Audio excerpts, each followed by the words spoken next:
I want to thank you on behalf of the Institute for Social Ecology for you all joining us for this series on climate um, and ecology and race that we've been doing now for almost 2 years. And I've been looking forward in trying to bring this particular session together for a minute. And so I really want to thank our two guests, Kanya and Quincy, for joining us today to really bring this home.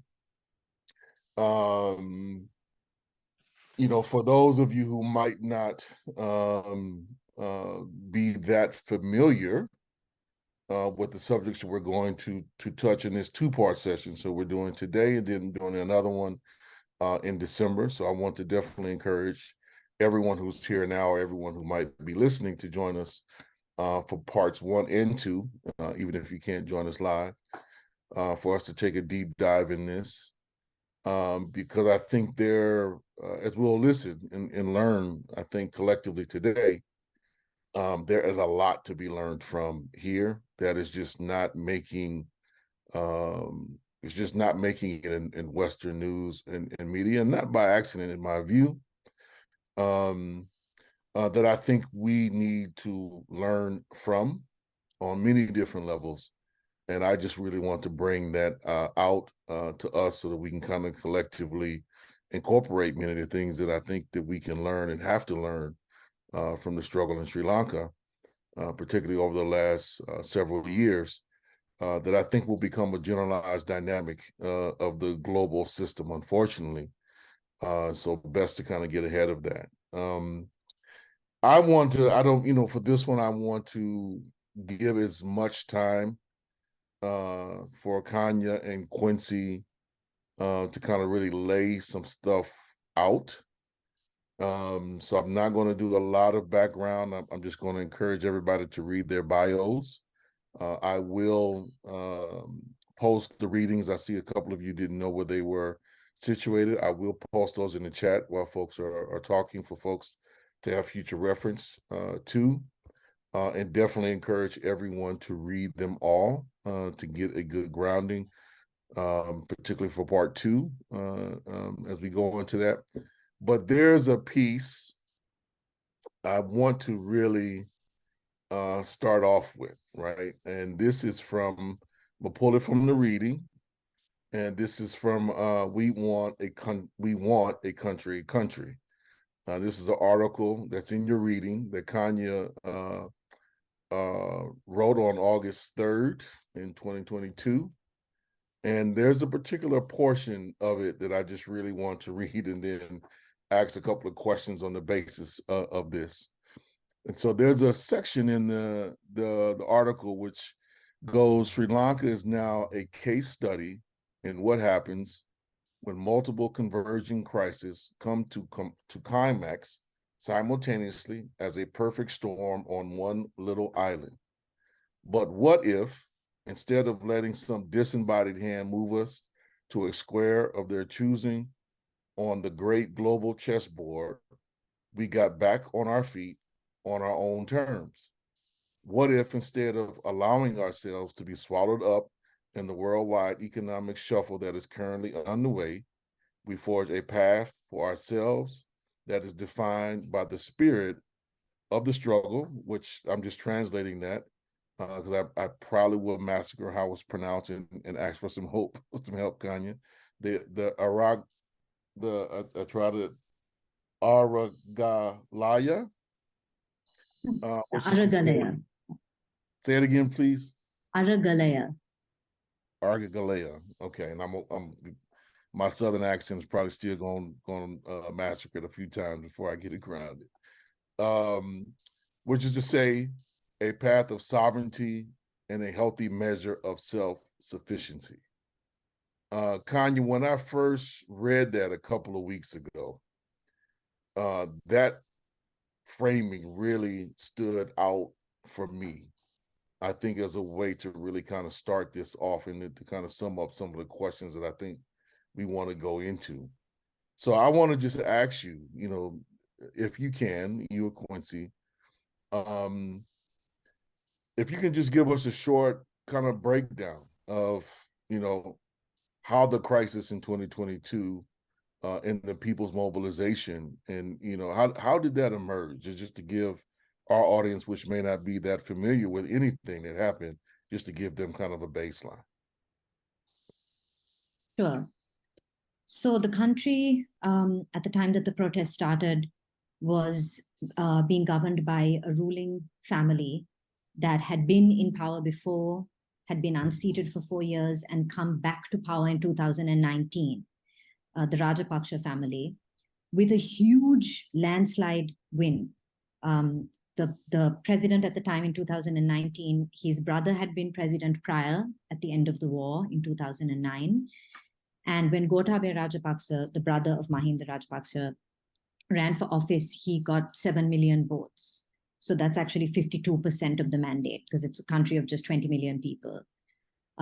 So they were ruling the country in every sense of the word. Their family members and brothers stacked in ministries, a political party that had a 2/3 majority in parliament, and a free hand, essentially, because they were riding very high on a war victory, and also coming on the backs of the Easter Sunday bombings in Sri Lanka, which was pegged, to so-called, at the time, it was pegged on Islamic extremism.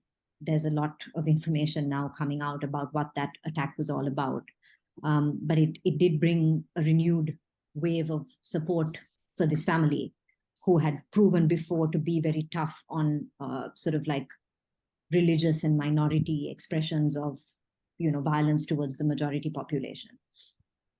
So this was going on, and at the same time, Sri Lanka has for years been sort of slowly sliding into debt with multiple creditors. The Chinese get all the bad press, but actually we are also have been owing money to the Paris Club. We have bilateral loans with the European Union.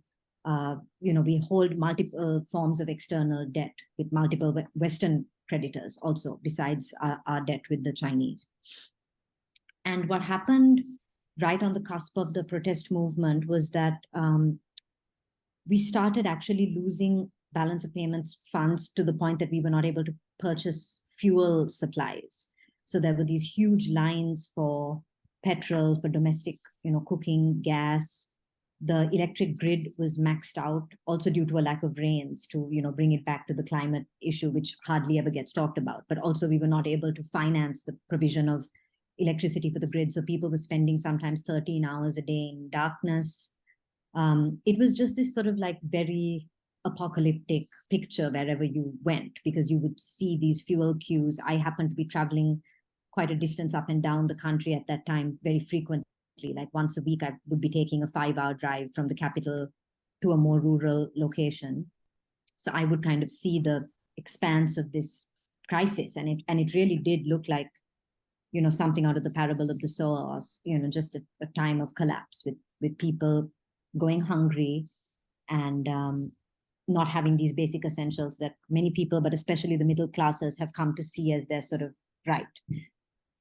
Also because Sri Lanka has a strong public health system, a welfare system, people are used to being kept in a certain way by the government. And this was all starting to sort of fall apart right before our eyes. And at the same time as this kind of mass afflictions were touching people who might not otherwise have had any issues with this government, there were also, as there always will be, individuals and small groups of people who have been holding lonely vigil for years on a range of political and economic issues, including extrajudicial killings of dissenting voices, the murder of activists, journalists, a whole litany of crimes that occurred at the end of the war for which we are yet to see any kind of justice or accountability. So in small groups, people began to mobilize to just kind of come and stand with candles and express their dissent in a very, very quiet way. But the fact that there was literally no electricity made that very poignant. And it began to pick up speed because people could not turn to the usual forms of life and distraction that generally keep people off the streets. There was literally no fuel, very little. There was food, but there was soaring food inflation at that time. I'm sure most of you on this call will have some awareness of what the protests eventually turned into. But by July, the president and his ruling family had apparently been unseated from power. They were on the run. Their voter base had completely crumbled. People were coming out onto the streets for days of action in tens of thousands, hundreds of thousands. In total, millions of people would have got on the streets. And it was quite unprecedented because Sri Lanka has seen so many waves of terror and violence in the last 40, 50 years that, public dissent has been kind of a luxury that we have feared, with very few exceptions. We've had 3 terribly bloody periods in our recent history, in the 80s, 70s and 80s, with an insurrection of sort of so-called Marxist youth. And that saw the death of, tens of thousands of young men, an entire generation butchered in the course of 2 insurrections. And then the civil war that, as we know, dragged on for 30 years and took with it scores of people, especially in the last phase. So I wanted to say, Kali, in response to your initial question, that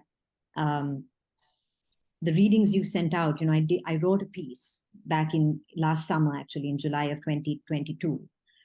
And it was my reflection on this movement, because though I'm a writer, I really approached the struggle, the Aragalaya, as just a citizen. I sort of forgot myself or what my role was, because I had not been part of something like this ever in my life. I'm 37.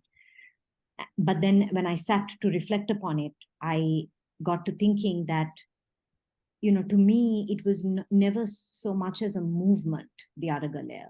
I saw it really, when I hear that word, when I think back to that time, I sort of see this body blundering to life, a body, the body politic, basically. And it is a body that, bears the marks of beatings, torture, burns, because this is what people had kind of endured. And it sort of felt like looking at this body that was peeling off its bandages after a long time, after many, many years, and finally starting to look really at its scars and sort of trying to walk forward, even though it's an amputee. It's not, we're unsteady on our feet in this way, because we have not had a recent history of social movement building, or a strong working class, labor movement, for example, or even any kind of strong anti-war movement. Not to belittle the lone warriors, but in terms of a mass movement, we have not seen anything like this. And so I felt like I was part of this kind of Frankenstein creature that was sort of moving clumsily forward, and though it was, something kind of terrible to behold at times, it was having an expression of joy in finding life again. That's how it felt to me. It's a kind of form that had forgotten itself as existing as part of a collective. So when you approached us about doing this talk, I had written this piece called The Anatomy of a Protest, which was essentially this. And then I thought, wow, I have not written a reflection on what happened in those 4 months and in the year following. And so I thought, okay, well, what's the other side of the anatomy of a protest is the autopsy of a movement, right? But it's painful to think about it like that, because, you think, my God, we had just started to stitch ourselves back together, and now we have to be cut open again, to look at what went wrong. And it's tricky, because how do you perform this kind of autopsy? Who answers the clinical questions, like what was the cause of death, the time of death, who are the surviving relatives of this movement? And these are questions that don't have actually clear answers, even among the organizers of it. And it occurred to me that it's really difficult to perform this kind of autopsy on a body this small, because this movement was literally just, it's just a few months old. It's like looking at an infant and asking, why didn't you survive? And, what do you look for first? Is it like signs of heart failure? Is it cardiac arrest? Because some people say it was a sudden death.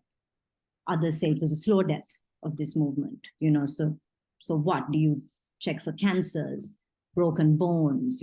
Some people say the movement was bludgeoned, but where are the marks to prove this? Can poisons be detected?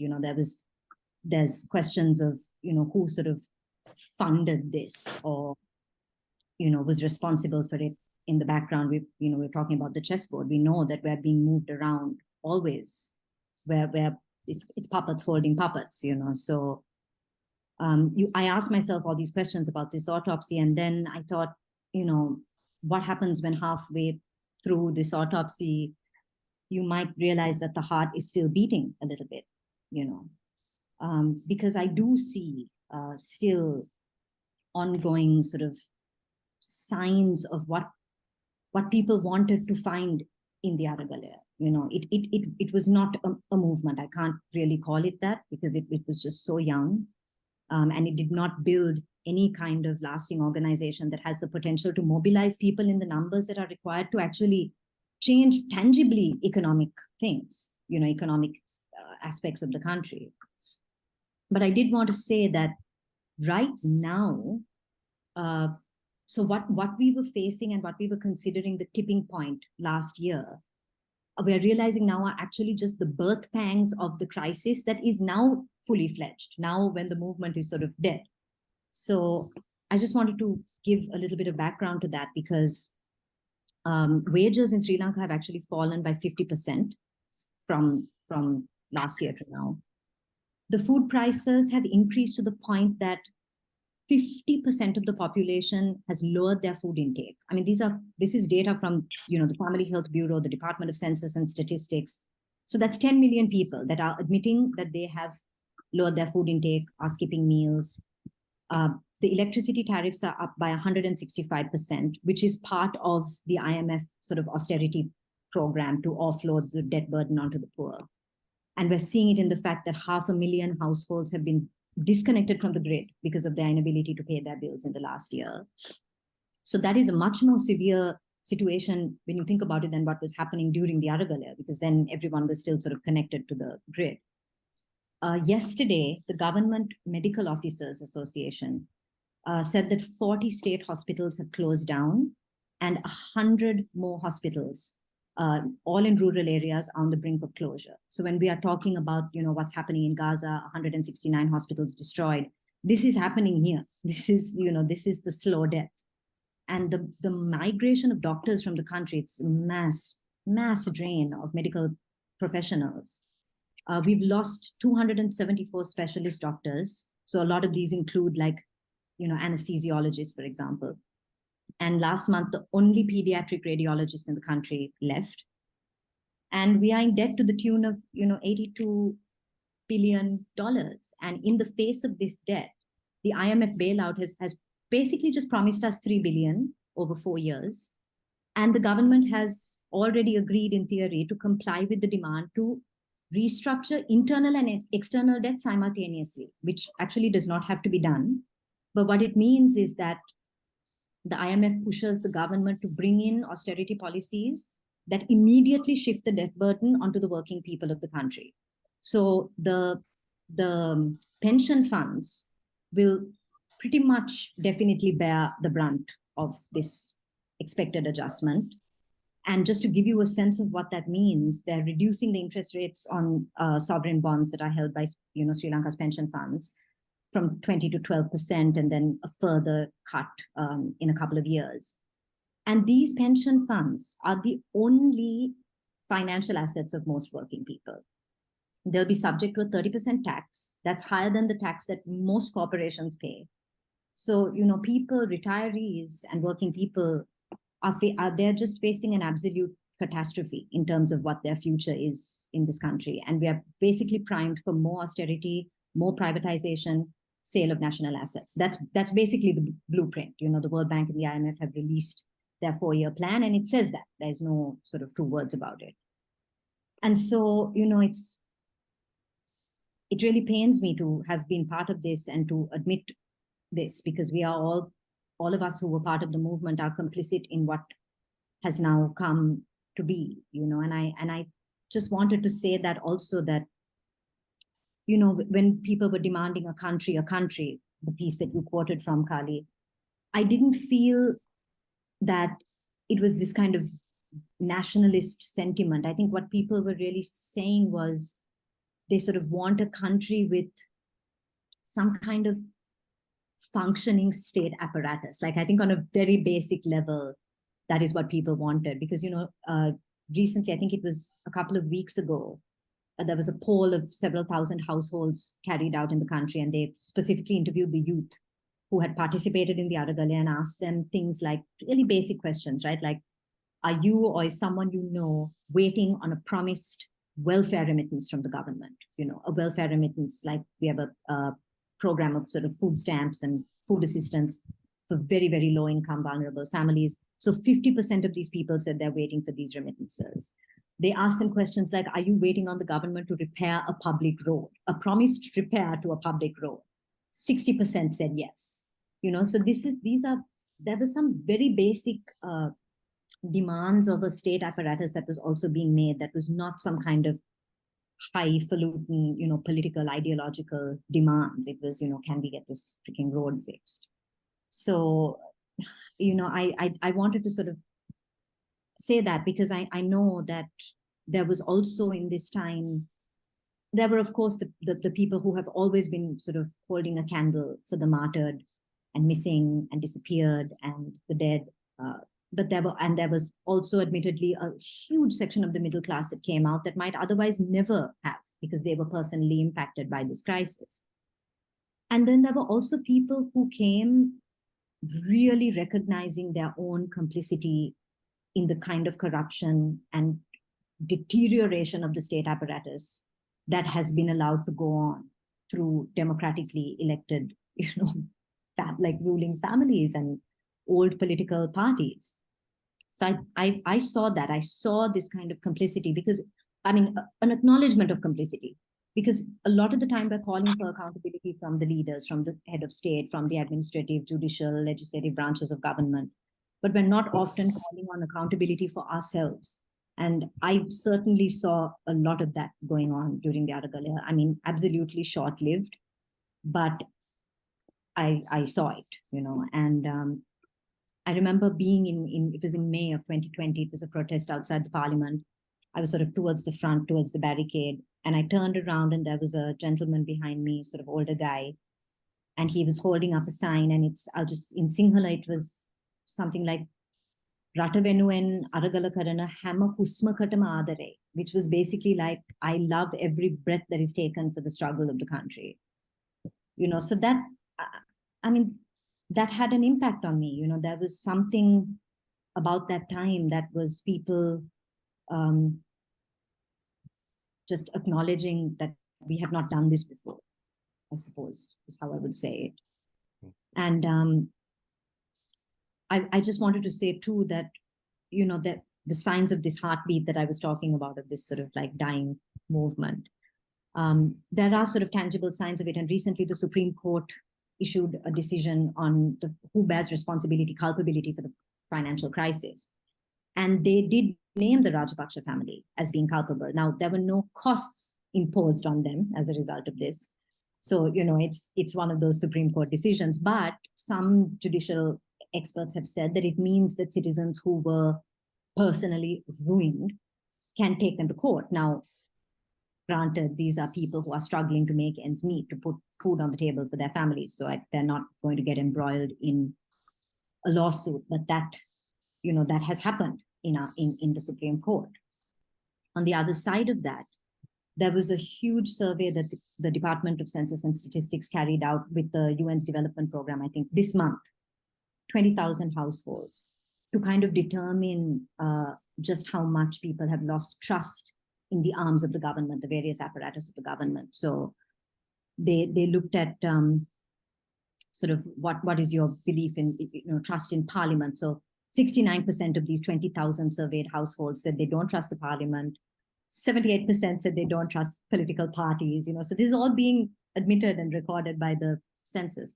But 60% of these 20,000 households said that their most trusted institution in the country is the military, which is the most opaque uh, institution in the country, it's huge, even throughout this entire crisis, the military budget has grown.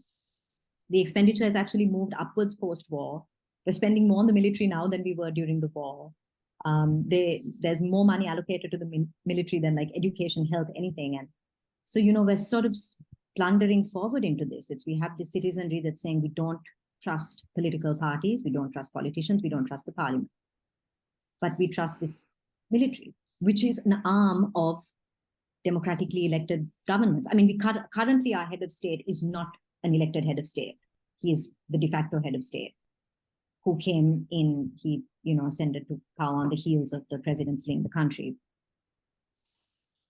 But I would sort of say that's the lay of the land as far as I can say it in a short period of time.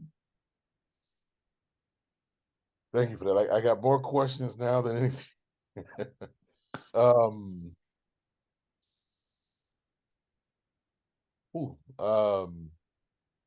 let me start with this last piece.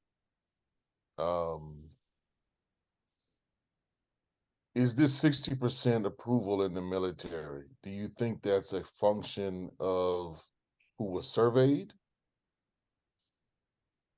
I know I was really reluctant to like quote these surveys because some of them have very, very small sample sizes. I don't know.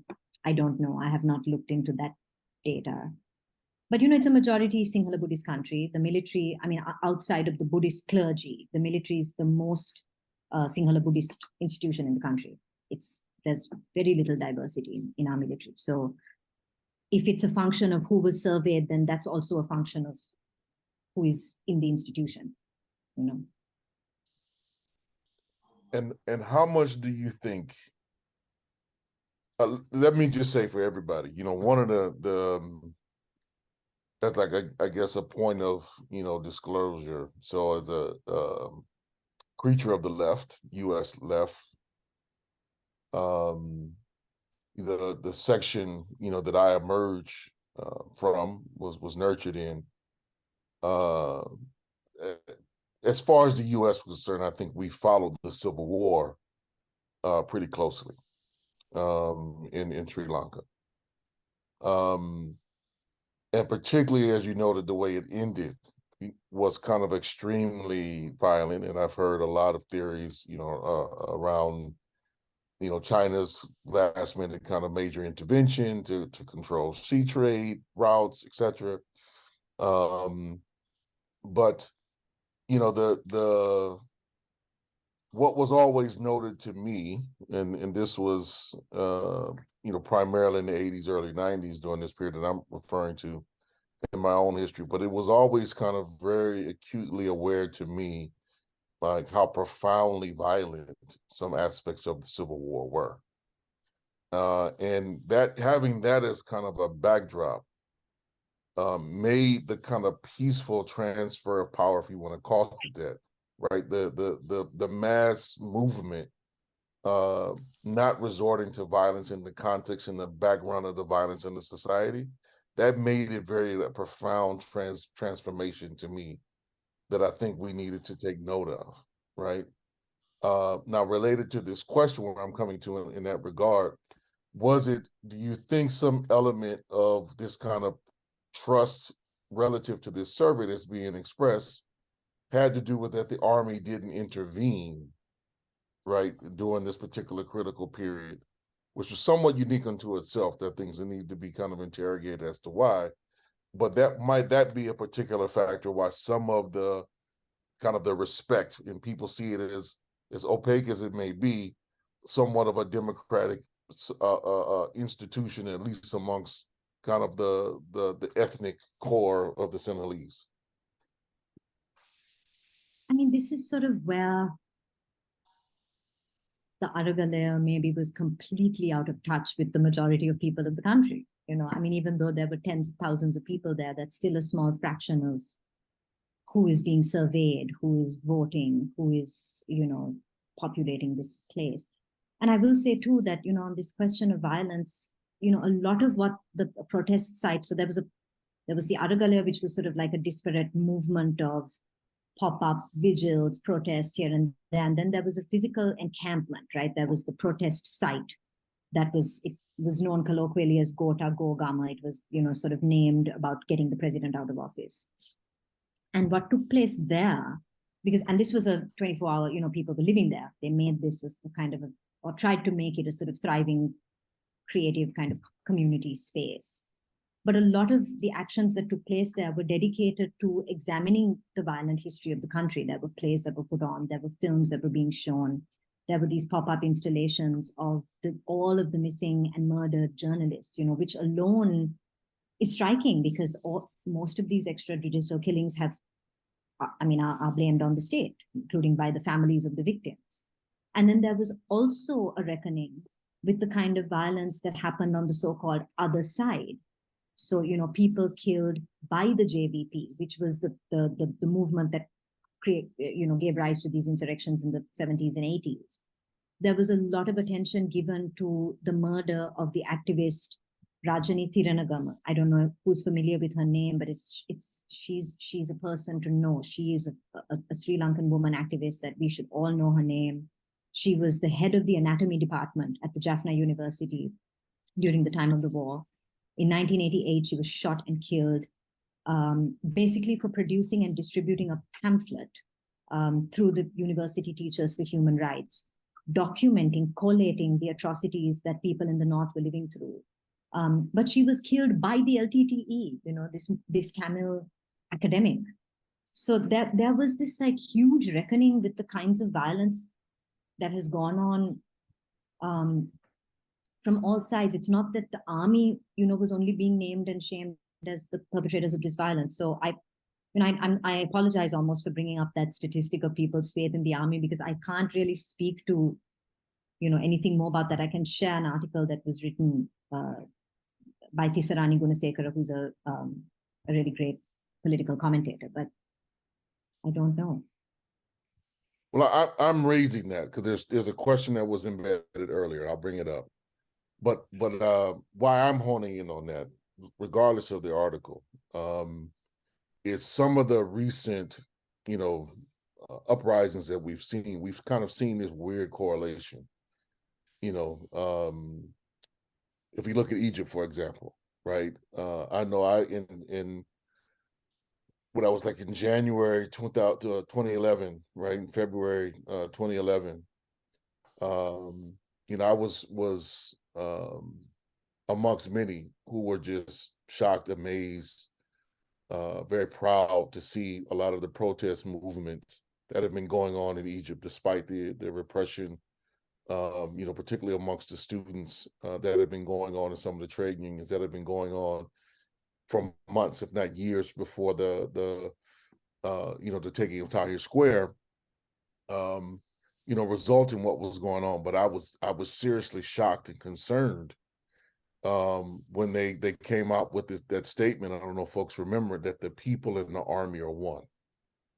And I remember thinking that's not going to end well, right? Like this where the kind of mass consciousness. Now, I understood that some of it was strategic in terms of getting Mubarak kind of removed, with the hopes that there might be a broader kind of a democratic transformation inside of the army with left-leaning soldiers, kind of harking back to maybe some of the days of Anwar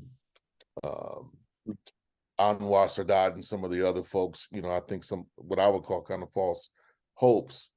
But this is also kind of a feature that we're seeing in other countries, where there seems to be in this profound period of destabilization around the world, that they're looking at the army or the armed forces in various countries as kind of a stabilizing force, is a recourse for large sections of the masses, if you would, in a generalized sense, in a lot of countries.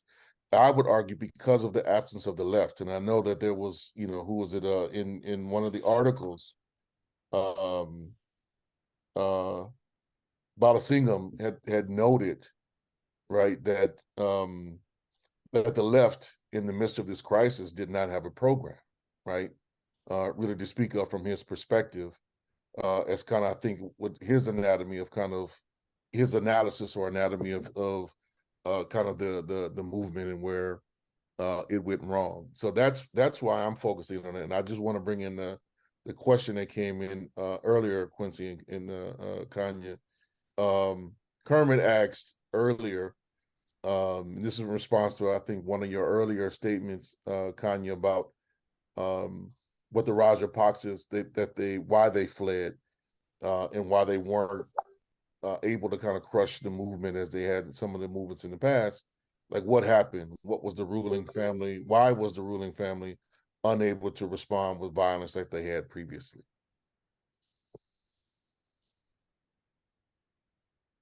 I mean, for one thing, I think it was the demographics of who came out to this. Like I was saying, we've had a history of a labor movement in Sri Lanka. We've had general strikes. The country has been brought to a standstill by the working class. We've had war and we've had these insurrections, but we haven't really had the middle class voter base that brought this family into power coming out in tens of thousands.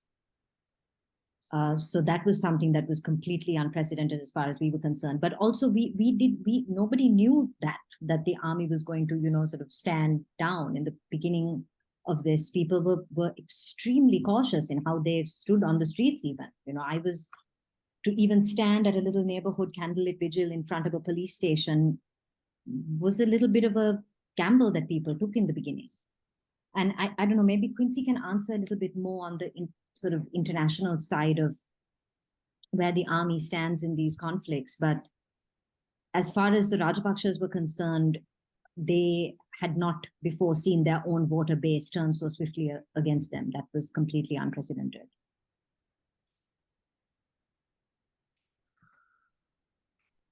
Yeah, I can't answer all of these questions. I would just say one remarkable thing that happened, if you were to make a list of the victories of the Aragalaya, is that just sociologically, this will have to be studied in retrospect. For the years previous, I had been coming and visiting Sri Lanka. If people wanted to discuss the Rajapaksa family, even inside their own houses, they would lower their voices. And then suddenly it's like it's all over the news. People are shouting in the streets. And so there was a fear that briefly disappeared. But now it's very much back. And, if you drive by the university campus, it'll be full of the army. And so it's sort of very clear what's the army for. Is to repress the students. And internationally, it has to do with the degeneration of all the states going now. What institution can step up to replace not only the absence of the left, but even any kind of coherent liberal program? And you see this even on from the left as well, with what's happening in Niger. Or you can pick the best case scenario with Venezuela. The military actually being a force for changing the society. So I don't know. It's a bewildering situation. I think your analysis of Egypt is very important, Kali, and what has been entrenched there, which is almost like a return to the Mamluk era of the medieval period, where you have this kind of war machine. It's a capitalist military that runs the country, and it's a scary part of the interrelated crises world we're headed into. Yeah, I'll stop there for now. Yeah, I mean, I'm trying to draw lessons, right? Because there's for our audience, I want folks to kind of draw some parallels to this kind of analysis that we're trying to, provide and dissect, to really look at this wave of coups that have happened in, the Sahel region, right? Burkina Faso, Mali, Niger. There was a recent coup attempt in Sierra Leone. There was one that took place in was it Gabon? But at least those, to a degree in the Sahel region, there's a lot of Pan-African sentiment in support at least at this stage, particularly the one that happened in Burkina Faso and Niger, a lot of support for these coup d'états, because at least there's a staunch kind of anti-imperialist, or at the very minimum kind of an anti-French rhetoric that is coming from these forces. But are we really interrogating their capacity and willingness, given their positionality, to really engage in a broader program of social transformation? History, not absolute on the question, but it doesn't beg well when they are kind of in control. And there are very few Thomas Sankaras, on the planet. And for those who don't know, want to look up, Thomas Sankara was from Burkina Faso, and led a movement anchored in the military that took over the country and tried to transform it, within kind of the Marxist-Leninist kind of programmatic lines of the more left-oriented of it, I would say, in the 1980s, but was brutally assassinated in part by a close friend and ally of his, in alliance, with kind of a Western aim and support, right? Who was himself deposed some 30 years afterwards in was it about 7-8 years ago. So there's just this, what I'm trying to draw out, like there's a thread that we need to really examine, comrades, about some of what we saw in the so-called Arab Spring, where it was wind up being defeated, right? How that's playing out now. That defeat, I think, is really playing out now, relative to the ethnic cleansing and genocide we're seeing in Gaza, and why some of the Arab and Islamic states are very weak in their response in many respects as a result of that defeat. And from what you were kind of reported, Kanye, it sounds like in the absence of somebody, to have emerged from the movement, the vacuum was filled by the forces that were organized to kind of step into the breach, basically. And at a point where as you reported in some things I had read, where the crisis seems to be deepening, I think there's a question here, because it seems like clearly for certain sectors of the country, the things are getting worse.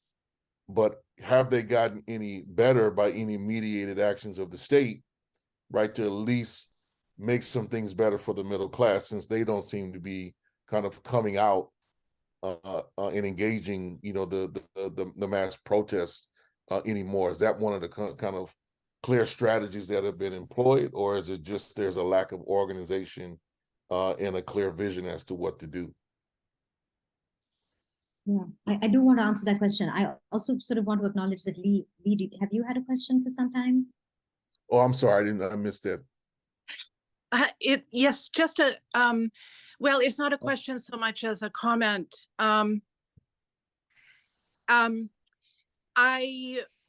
It's not a first-hand report, but it's a second-hand report that my colleague and comrade Teresa Turner reported to me.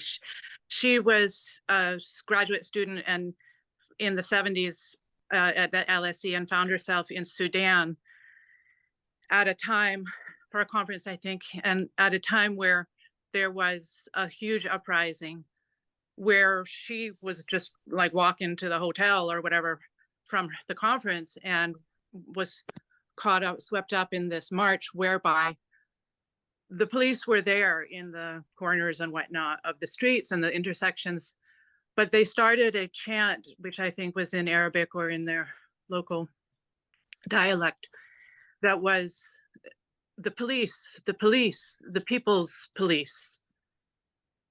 And they chanted that. And most of the police ditched their hats and their helmets and their uniforms and kind of slid off into the crowd, or like abandoned post or whatever. But that just, I mean, it just came to mind when it went of another historical moment that the people claimed the police, or claimed anyway, as a solidary or like an ownership of, or something. That's a different case, a different expression perhaps, but in the same line in the East African case in history. But if I may, some of that just happened here recently in the Sudan again, right? And for those of you who don't know, Sudan just had a revolutionary process. Was from 2019, which I think is really kind of still ongoing. And they were able to topple a military dictatorship that had been in place for about 30 years. And they did a profound, I would encourage folks to go back and look at it. Like they in the middle of that struggle to overthrow that particular military regime, they set up these neighborhood defense committees, right? These broad democratic institutions, right, to protect themselves and to organize, like the mutual aid and all the things that people needed. Very good case to study. But the military at the end, once there was a concession made for there to be a transitional democratic government, the military intervened after about a year and a half of this transitional government and took over, right? And now the two factions of kind of the military that had been enabled itself during that process, they are now the two leading forces in the civil war that's going on in the Sudan, which is displacing millions of people and is not getting enough coverage in the world media anymore. But that struggle is still going on.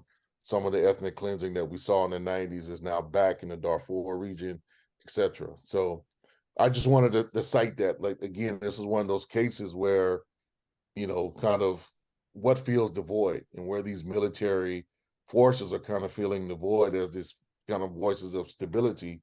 But how, similar to in the case of Egypt, the guy who's responsible for the Janjaweed, he now controls most of the diamond and gold mines, in the Sudan.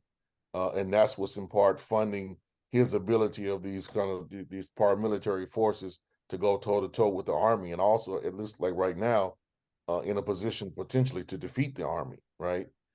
In the international side of that, to where you have Egypt supporting the army, but Saudi Arabia in the Gulf supporting, the Janjaweed forces, basically, to kind of keep propping this whole thing up. But this is a kind of, and what the bottom line, let me say this and come back to you all, Kanya and Quincy.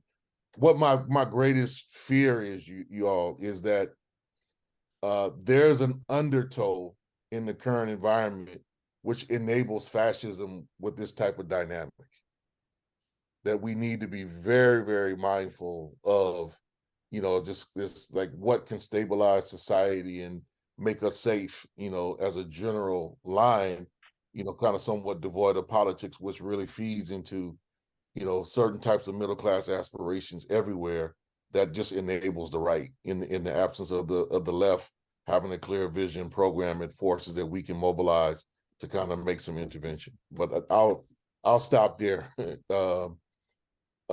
come back to you, Kanya, on some of those questions that were asked a little bit earlier. Sure, and I want to also just give some space to Quincy to kind of give a broader analysis. But I want to say on the matter of violence, right? And what stops them? What stops the army from just killing everybody? There's always a point at which they have their own calculus. I should probably commit a little bit more time to understanding the logic of, how many lives are dispensable and how many aren't, or who isn't. But I can tell you that in the 90s, when there was an absolute bloodbath in the country, people were just young people who were rising up against the state, but also people who were opposing the JVP, which was the sort of Marxist, I have to use that word in quotes. I've got in trouble for calling them Marxist in the past because they're ideologically fairly weak. But life had become really dispensable. Bodies were washing up in canals, people were going missing, a good 60,000 people were killed. But there was one murder that people say that was the murder that ended all the murders. And it was actually my uncle who was assassinated. He was a journalist. He was also a very prominent TV personality and a news anchor. So he was, and in multiple languages. So he was, I guess, quite a beloved figure amongst, certain sectors of society. And his body was not meant to be found. It was actually airlifted in a helicopter and dropped into the Indian Ocean. And it was found by a fisherman who recognized his face even after it was days in the sea, because he was a famous, well-known man. He was an actor, he'd been on TV. And this body was brought in and brought to a magistrate. And because he was, an elite with connections to the ruling class, essentially, the political ruling elite, it brought the country to an absolute standstill. And it happened at a time when the murders could have just gone on and on, but that somehow after that day, the killings stopped. So is that the calculus? Because one of the bizarre things about the Aragalaya was that the people who were coming out to these protests, and I have stood shoulder to shoulder with these people. So again, I bear complicity in this. But there were the working people, factory workers, garment workers, there were small, fisher cooperatives, farmers, the Catholic nuns and the clergy, the liberation theologists. But there were also these corporate heads, people who have blocked their employees from forming unions, people with terrible human rights abuses, part of this picket line at the same time. So I don't know whether I have to imagine that having segments of the business community out there mainly pissed off about the fact that they didn't have electricity, that there has to be some calculus that happens there regarding the armed forces. So I just wanted to sort of share that anecdote, Kali, because I think it's important. Mhm. Thanks. I just want to I want to just say a few words of responding to a few different things. I want to thank all my comrades in the USA on both coasts.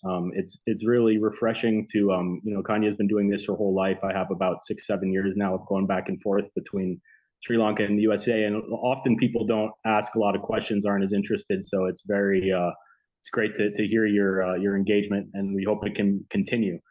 I want to thank Kanya for a beautiful exposition on her experience there. It's really well said. I almost don't want to say anything else. I just wanted to share a few thoughts on things that have been mentioned. I wanted to list a couple of it's easy to look at the negative picture right now about the Aragalaya and what happened. A few victories. I mentioned that the fear of the Rajapaksa family, which was really palpable for a decade, this sort of evaporated. Kanya mentioned some of this already. One of the things that there was Go Gotagama, which is like the go home Gota village. And then people also began to refer to the parliament as Horagedra, which is like House of Thieves. So there is this, that says something about, consciousness of society. Kanya mentioned this kind of, and Kali, you as well, this sense of this ethnic peace and religious unity, which was fresh. The fact also that the mass movement not only said no, nobody in parliament, but they repudiated all political parties, all NGOs and unions, and even the institutionalized religious forms. And it's not to say those people didn't come up, but none of them were able to capture the narrative or control or co-opt the whole thing. So that represents a process of maturity. And I think part of the biggest piece, in Occupy Wall Street, didn't accomplish much in terms of, reforming Wall Street policy in any way, but they prefigured a new society. And that's something that happened a bit at the Aragalaya, where people, you really had a sense is like we could be living a different way. There was 100 days of unsupervised youth living and sleeping together, which is, it's South Asia, it's conservative culturally, it's a place that's not to be taken for granted, the kind of effects that has and how that will go on. So I wanted to mention those victories. When it comes to, you mentioned, Kali, something I want to say, like in terms of the middle class, like why aren't people protesting? I think I just want to say you're right. The lights are on if you can pay for it. and there's gas if you can pay for it. Everything is way more expensive than it used to be. But if you can pay for it, it's sort of back to normal. So for the elite middle classes, or the elites and the middle classes, it's not the same thing. But if you have money from coming in from abroad in any way, you might be able to be comfortable again and feel like the country's not going down. And I just wanted to note, in your context of your warning about fascism, as Abdullah Öcalan, a lot of people have written about how historically the middle class is often the base of fascist movements come into power. It's not the working class, poor people who are uneducated. It's actually the people who are addicted to this kind of social pyramid, which puts them above others and gives them certain benefits in the society. And I wanted to just read a quote, if I might, from, I think this is relevant to analyze the Aragalaya in retrospect. This is from Vo Nguyen Giap, I'm not sure if I'm pronouncing his correctly, who was the leader of the Vietnamese armed forces. And it's him talking about how Ho Chi Minh would counsel them when they would go back for their education sessions. So his account of Ho Chi Minh. He writes, when the movement was expanding, he paid particular attention to organization work and closely followed the activists and cadres. The movement is like the rising tide, he said. The activists are like piles driven into the earth. Only with these piles can silt be retained when the tide ebbs. As a rule, almost every time he heard a report of the movement, he asked, how many cadres have been trained? How many activists have come to the fore?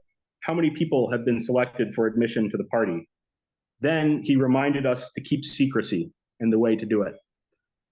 And I think that can frame part of the approach to what comes next for the people who have gone through this process of education and learning and the anatomy and the autopsy. And the last piece of it is just sort of a segue to more of a conversation later, but I think it's not only just the evil middle class, and it's not only the organizational failures of the left, but it's the vision. And this is something that is missing, and this will sort of set the stage for our next conversation.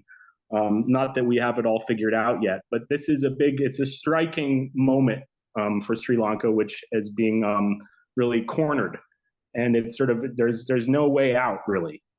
So what do you do in that scenario? What is the alternative? What's the vision? Now is the time to articulate this. Or I feel what unfortunately we get trapped into a lot is we just the critique of neoliberalism and the appeal to moral outrage, which is all justified and it's all true. But it's not what is it worth to your average person. And I think that there are without any kind of idealist, I'm a little bit idealistic, a little bit romantic, but without going too far, there are ingredients here, powerful ones, some of which have surfaced in the Aragalaya and some of which are ancient, which provide could provide the foundation for an alternative that could be relevant to the world. So as I wanted to put that in there as some there is light in this tunnel. Thank you, Quincy, for doing that. That's definitely where we want to go for part two. No question. Harley, I just want to say one thing in response to what you mentioned, fascism. I'm sort of trying not to use these words as much anymore because I just am trying to develop different language for how I talk about what's happening here. But while we're still in that sweet spot where I can talk about fascism, just continue using that word. I will say that the way that the international press covered the Aragalaya was really fascinating, right? So if we have the New York Times as our barometer of fascism, and it's an inverse relationship, right? Because the less they critique something, the more likely it is to be fascist in nature. So they were really primed, the international press. So like from the New York Times to the Washington Post, the Australian Broadcasting Service, the BBC, were already primed to be in the country right before the government toppled. They were just suddenly there. Even before the protest site existed as an encampment, when it was just sort of like 200 people at barricades. I was interviewed a few times by ABC and stuff like that. So they were all just sort of there, ready to kind of report on this quote unquote corrupt ruling family. That was a nice narrative for them. And it came out in droves. The articles came, really heavy press for a while. And then when Gotabaya Rajapaksa vacated his seat of office, they just left. It was like they were primed to be there and then primed to leave.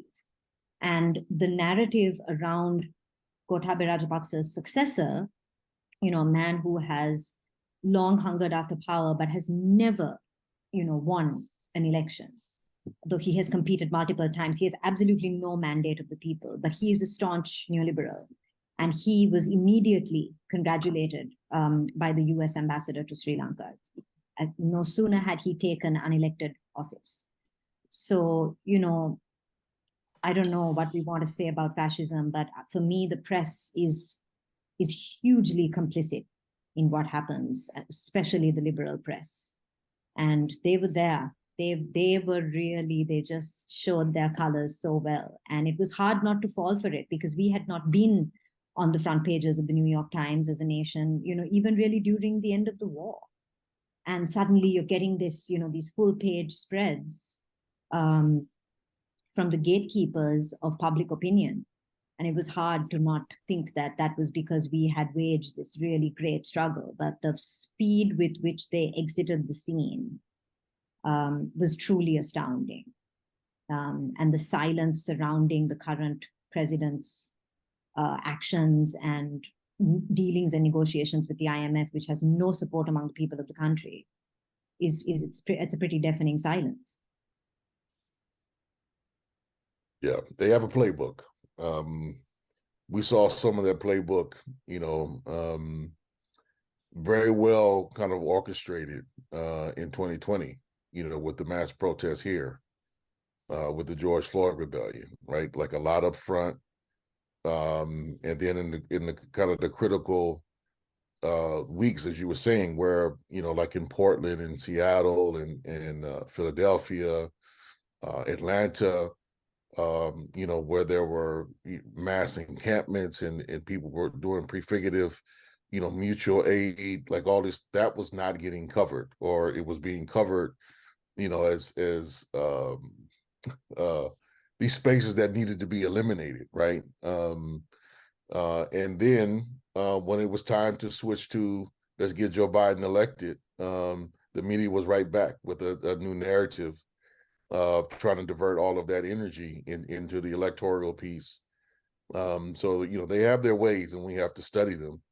But Quincy, I definitely appreciate you bringing back like what was gained, because we always have to remember that. And one of the things you said, like, yeah, on the policy side, I don't think you're absolutely right that Occupy didn't do much, but man, it has changed politics, in the U.S. empire. I lived basically from 2011 till then. That was like a decade where we couldn't even speak radical politics. And it just opened that up. And it created space that we're still now living in, at least in the U.S. In many regards. So it's always important to remember that. And so the next go around, when we come back next month, I would like to start with some of the ways in which, like, the encampment started in the prefigurative pieces that were going on then. And then, of course, vision. Like, definitely, y'all, I think you both know me. I think we have to lead with vision. I think that's our strength in this particular period. And we have to have the courage, not, like you said, not everything is worked out, is going to be worked out. But at least have the courage to kind of articulate and struggle with folks about, what a different society, a different mode of production could look like, and what could our respective roles in it be. So I definitely want to go into that. But in the 20 minutes we have remaining, because I know it's late you all's time, and I want to thank you all again for making the time.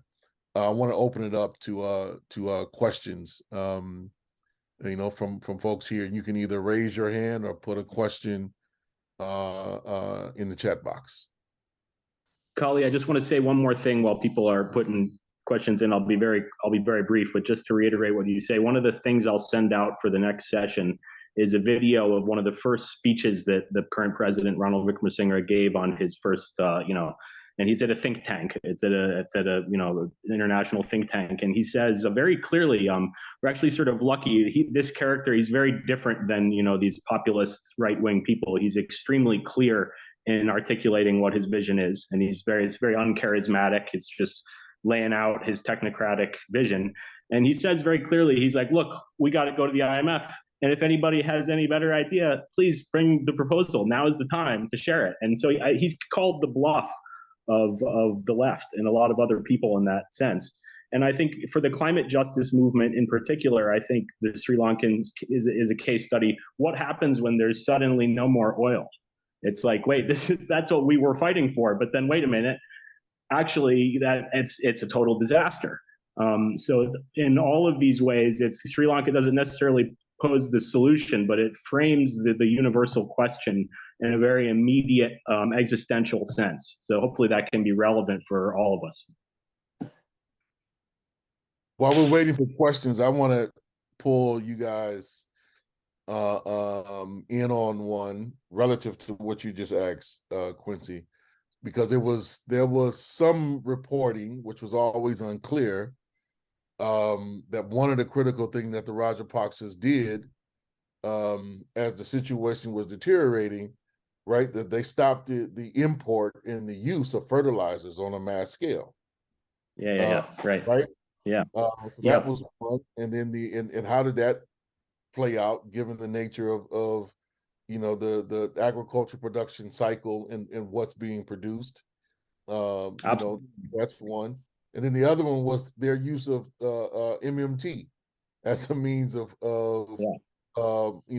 running the economy and structuring Sri Lanka's financial relationships. And for those who don't, let me stop with the acronyms. MMT is modern monetary theory, which is a particular way of valuing your currency and printing currency, etc.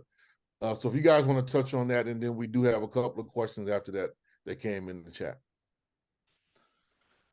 I'm just going to say the 2 words it'll probably be 20 words about the organic agriculture crisis, because that was another example, and we could do a whole session on this, because in the same way as we're talking about the Aragalaya, there's these vast, geopolitical actors, there's a lot at stake, and then there's also backroom deals and like conspiracy facts, like not conspiracy theories, but scholarship that's been done on what really went down here.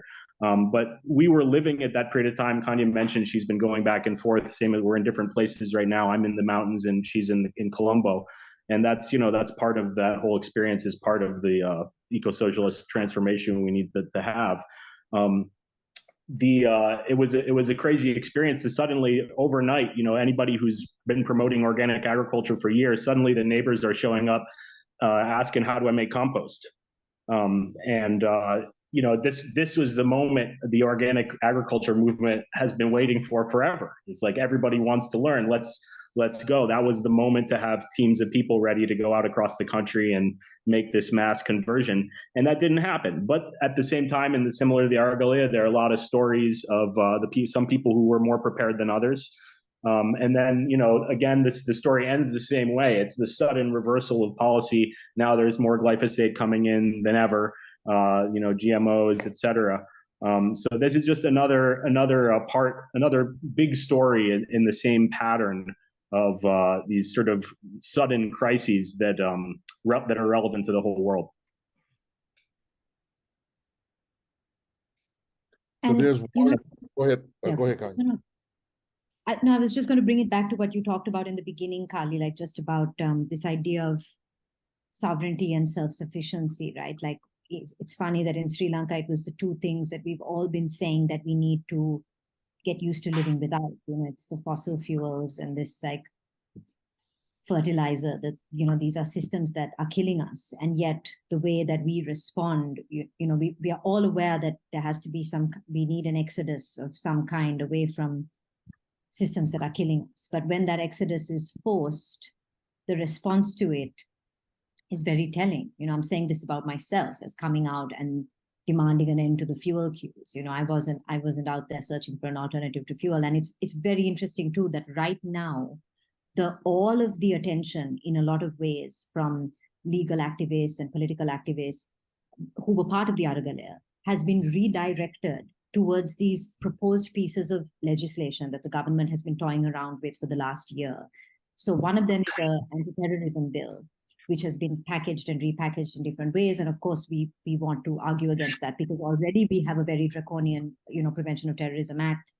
And there are people that have been incarcerated for long periods of time without trial under these acts.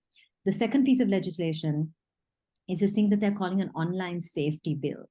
So this is the government's way of sort of bringing in a commission that will have sweeping powers to label dissent, particularly on social media, as false statements and sort of anti-state, and then incarcerate people for that. So, but it's interesting that it's happening at a time when we're also critiquing artificial intelligence, which we have fed the beast. We continue to feed that beast with all of our thoughts and feelings through social media.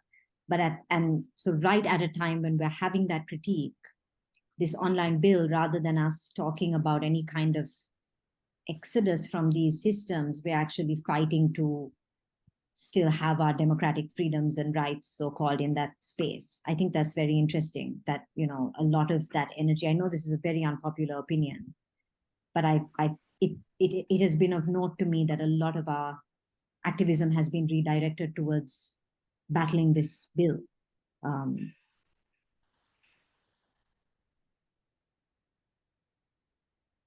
Well, I want us to get into that a little bit more. There's a couple in the next section, right?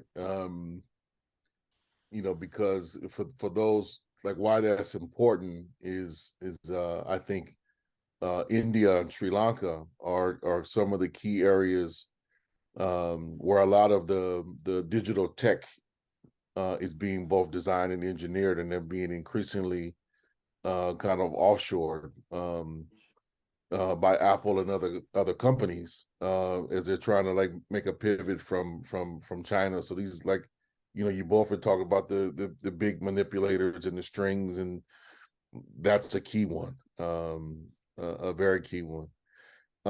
There's a question that came from Kermit.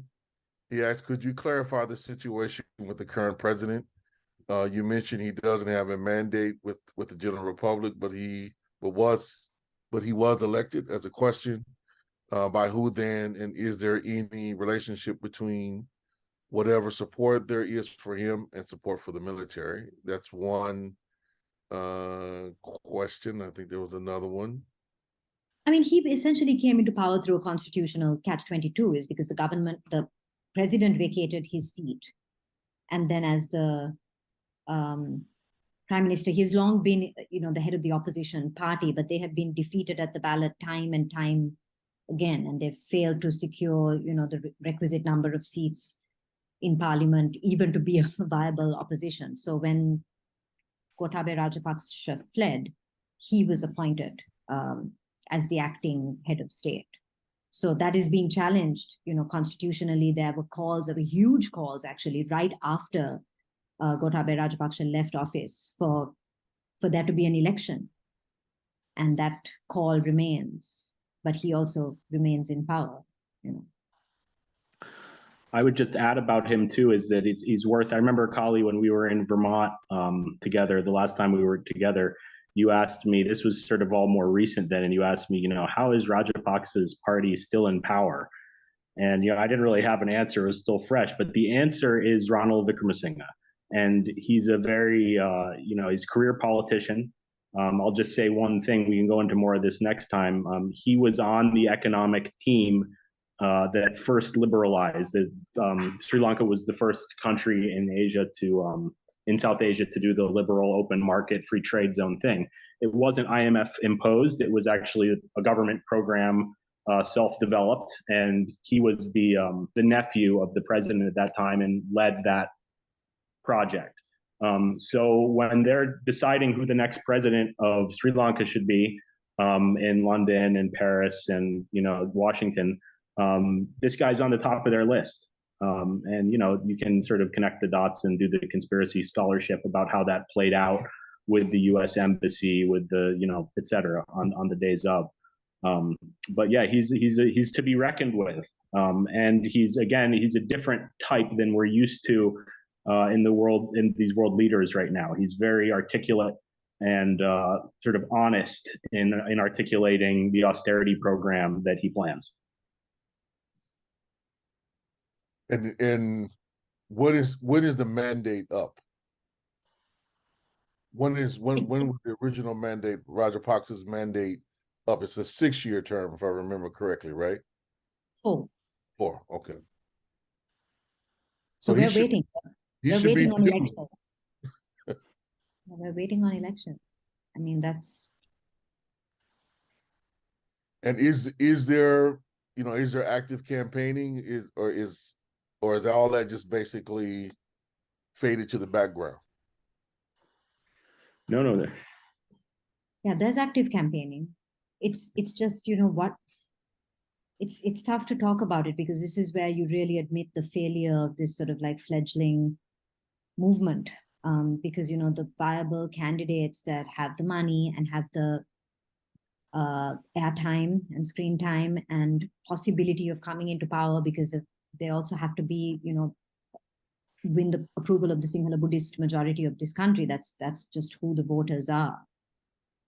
There's been really no change. There's been like some reshuffling within the existing parties, and some coalitions of leftist groups. The National People's Power has actually maybe had the most success, but these are all parties that will not stand against anything of significance, you know, other than things like online safety bills or, you know, very cosmetic measures, constitutional measures. But I don't have a lot of faith in that. Do you all, I guess this is my last question, you know, for the day. I'll cut it. Do you all think there's kind of a silent majority that is just not going to, is primed not to engage? And can a visionary program be developed that moves them outside of the kind of standard parliamentary you know, program? And this is to be transparent, this is a question I ask almost everywhere, but particularly like here in the United States, because truth be told, the vast majority of people who could vote in the United States actually don't, right? The contest is actually,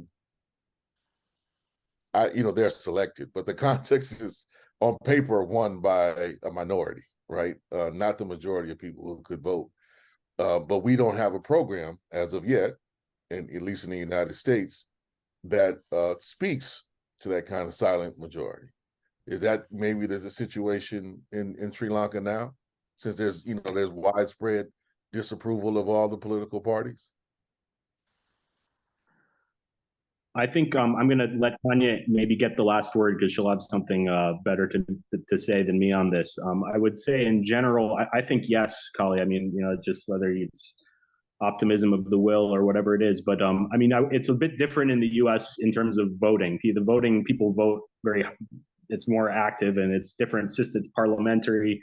You know, I think it's good sort of for a lot of people in the U.S. It's, you know, for me especially, you know, you think, you know, how political systems work. It's different. There's actually a lot of different parties. There is a lot of voting, but absolutely there is a silent majority which has no voice in this. And, you know, everybody thinks that, and what is it? I sort of have a feeling sometimes that the people who sort of live closest to eco-socialism, which are the rural majority that can have ancestral practices that have that harmony with nature, and they have very low carbon footprints, and they don't aspire to, you know, dominate the world or kill anybody. These people, often the eco-socialist sort of peasantry, often vote for fascism, because that's sort of the whole, you know, media, history, war, et cetera. That's how it all fits together. Whereas the people who are capitalists, who live in the cities mostly, are the ones who vote for, you know, democracy, by which we don't mean democracy. We mean like the Washington Consensus, sort of liberal managed neoliberalism. So that's a bit of a paradox, where you have the eco-socialists voting for the fascists, and the capitalists voting for the Democrats. So I absolutely think that there is a mass base here for an eco-socialist transformation. But then, it's like, here I am all alone in the house this evening. Obviously, there's a lot of organizations that you can connect with, and that's part of our lives here of connecting with these organizations. But I just want to, we'll go into it more on the next program. But I'm optimistic, despite there's plenty we've listed of the obstacles that we face. I want to say something in response to that, not to what Quincy said, but to your question, Kali. In the last year, the central bank has released this data. 1.1 million people have fled the country. Now, this is a country of 20 million people, right? That is a massive flight of people, mostly skilled professionals. You go to the Bureau of Foreign Employment, the Bureau of Immigration and Immigration, the lines are around the block. So, forget the silent minority or majority, people are queuing up to get out of this country. And it blows my mind, because we're good, we're okay. We don't actually have physical land borders with any other countries. We don't have border conflicts over our resources in the way that so many of our neighbors do. We actually have a functioning, public service system in many ways. We have a much higher literacy rate than our closest neighbor, India. You go around India and you meet illiterate people. Here, our literacy rate is 97.8%. 99% of births in Sri Lanka take place in hospitals. I mean, I have other things to say about that, but what I'm saying is we have these robust public systems of welfare and sort of life. And people have been very quick to flee, to leave this behind. And I think it's very telling of who wants to get their hands dirty in the business of nation building, because this is when to do it. And this is when a lot of people who have gone through public schools and been educated at public universities have left and continue to leave. And it will be a wave. The wave is not receding, actually, it's growing. So we don't know what the numbers will show us in the next 6 months. But I think we need to sort of look at that and, kind of figure out who's going to be left here. If the skilled professionals are leaving the country, someone just said good riddance. I mean, look, I don't know. I mean, look, yeah, okay, it's true. Florida is full of people who, like, Cuba's better off without. Okay, great. But, we're losing doctors and air traffic controllers and, people who are trained for very specific jobs, and it's a small country. So I don't know. I don't know. Tough things we got to come up with some answers to. So we'll let's get into a little bit more the next time. Thank you, Colin. Thank you, everyone, for joining. Yeah, no, thank you so much. And I want to say, we've left you with way more questions than answers tonight. And as aspiring revolutionaries, that's not always a good practice. We need to provide the vision, but this is sequential, and it's with the idea that we're building relationships and a conversation with you guys over time. And tomorrow we're going to focus in more. But in the meantime, now that you guys have this information, you can sleep on it a bit and, wake up in the middle of the night wondering and doing a little more studying and come back with your questions and with your answers, because, this is a global economy. It's got to be a global revolution. That's right. Thank you, Colin. Thank you all. Thank everybody for joining us, participating. I found a good place to start. Definitely want to encourage folks to join us for part 2, which is going to be December 21st. So mark that down in your calendars. We'll get the announcement out ASAP so folks can register. Please do the readings. We may send some more out between there, so be on the lookout for that. Yeah, and thank you all for spending the time. Let's keep moving, doing the organizing we need to do. We got a world to win.